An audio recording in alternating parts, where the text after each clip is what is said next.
अस्सलाम वालेकुम। आसिफ अली जरदारी का माजी गवाह है कि वो सरवाइव करना जानते हैं। 2008 से 2013 तक वो मुल्क के सदर रहे और एक मरतबा फिर जो सदारती इलेक्शन हुआ है उसमें वो कामयाबी समेटने के बाद मुल्क के 14वें सदर बन चुके हैं।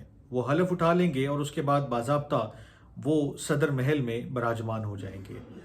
सदर जरदारी ने आते ही एक बहुत बड़ा ऐलान किया है और एक वाज़े रोड मैप जो है वो दे दिया है कि वो सदारती महल में जब दाखिल हो जाएंगे तो उसके बाद वो क्या करेंगे।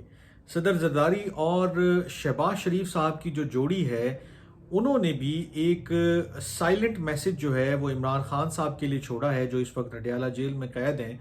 वो क्या है इसके ऊपर भी मुख्तसरन बात कर लेते हैं।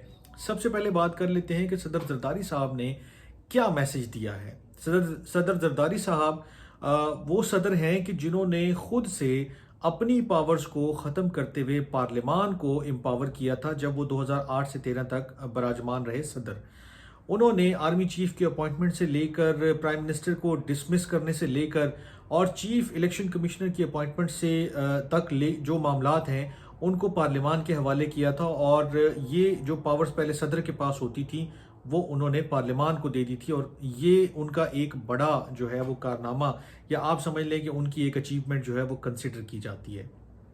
अब की बार भी उनसे आज एक सवाल हुआ और उस सवाल के जवाब में एक बड़ा क्लियर मैसेज मौजूद था कि उनकी नेक्स्ट इंटेंशन क्या है।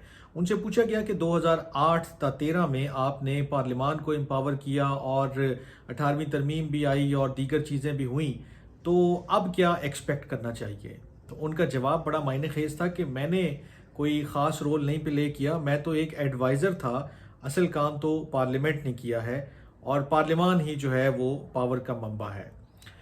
ये बज़ाहिर सुनने में एक आम सी बात लगती है, लेकिन अगर आप इस पे गौर करें तो ऐसा लगता है कि आसिफ अली जरदारी साहब जो अनफिनिश्ड बिजनेस छोड़कर गए थे उसे मुकम्मल करने के लिए वापस प्रेसिडेंसी में आ रहे हैं।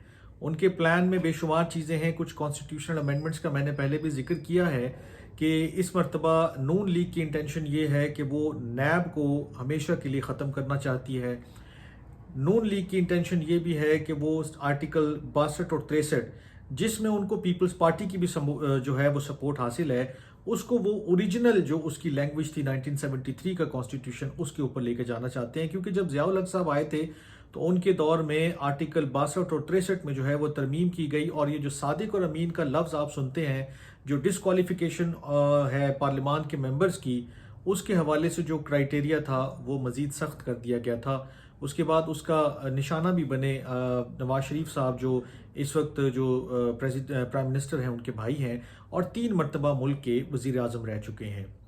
ये बड़ा सरप्राइजिंग है कि इस बात के ऊपर पाकिस्तान पीपल्स पार्टी और नून लीग दोनों एक ही पेज पर हैं। और तीसरी जो बड़ी अमेंडमेंट है वो बल्दियाती निज़ाम के हवाले से, इसके ऊपर अभी बहरहाल मेरे कुछ ना कुछ खदशात मौजूद हैं कि क्या MQM की जो तजवीज़ करता ये जो उनका बिल है और उनकी जो दरख्वास्त है कि बल्दियाती निज़ाम को जो है आइनी तहफ़्फ़ुज़ दिया जाए, क्या पीपल्स पार्टी भी इसमें उनका साथ देगी या नहीं देगी। बहरहाल ये एक बड़ा क्लियर कट मैसेज था सदर जरदारी की तरफ से कि वो पार्लियामान को मज़ीद पावरफुल बनाएंगे। वो पार्लियामान की सुप्रीमेसी की भी जो है वो बात कर गए हैं। इस छोटे से एक जो वीडियो क्लिप उनका आज सुबह ही आया और उसमें उन्होंने ये बात की और इससे ये भी पता चल गया कि वो अपने माजी के ट्रैक रिकॉर्ड पे चलते हुए मज़ीद कुछ ऐसे फैसले करेंगे कि जिससे पार्लियामान की बालादस्ती में मज़ीद इजाफा हो। अब इस तमाम मामले में कि जब सदर जरदारी बन गए हैं और उसके साथ प्राइम मिनिस्टर शहबाज शरीफ साहब बन गए हैं, इमरान खान साहब के लिए क्या मुश्किलात पैदा हो सकती हैं।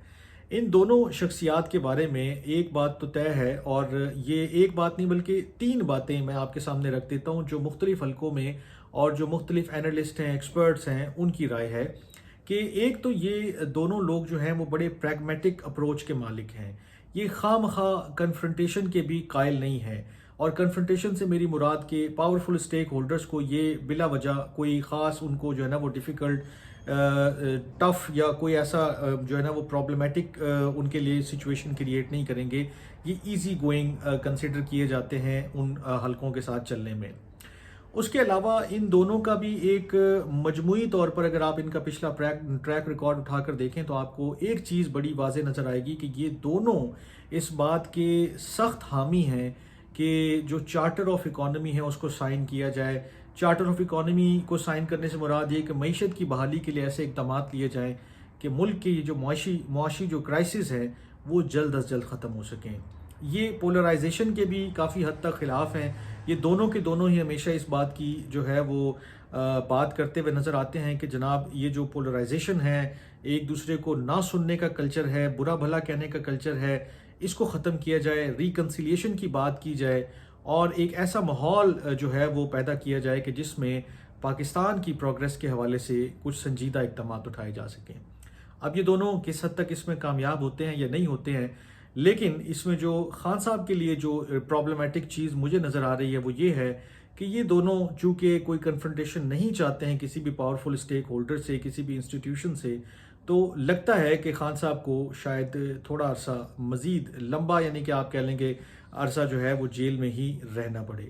شاید کہ آگے چل کے یہ کوئی ایسی صورتحال بھی نکالیں کہ جس میں اگر یہ پولرائزیشن کو یا یہ جو ابھی ایک ٹینس ماحول ہے اس کو ختم کرنے کے لیے کوئی ایسا اقدام اٹھائیں کہ خان صاحب کے باہر آنے کی کوئی راہ ہموار ہو. ادروائز کوئی ایسا چانس نہیں ہے کہ یہ ٹکر لے کر یا کنفرنٹیشن کریٹ کر کر جو ہے وہ سیاستدانوں کے لیے کوئی رستہ بنانے کی خاطر جو ہے وہ الجھ پڑے.